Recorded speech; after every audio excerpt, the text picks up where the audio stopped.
بسم اللہ الرحمن الرحیم۔ السلام علیکم۔ کروڑوں درود و سلام رحمت للعالمین سرکار دو عالم حضرت محمد مصطفیٰ صلی اللہ علیہ وآلہ وسلم پر اور آپ صلی اللہ علیہ وآلہ وسلم کی آل مبارک پر۔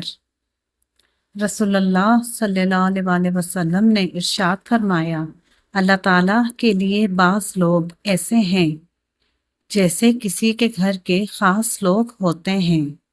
صحابہ رضی اللہ تعالیٰ عنہ نے عرض کیا، وہ کون لوگ ہیں؟ آپ صلی اللہ علیہ وآلہ وسلم نے ارشاد فرمایا، قرآن شریف والے کہ وہ اللہ والے اور اس کے خاص لوگ ہیں، یعنی کہ جو لوگ ڈیلی بیسس پر قرآن پاک کی تلاوت کرتے ہیں۔ سبحان اللہ، ماشاء اللہ، جزاک اللہ خیر۔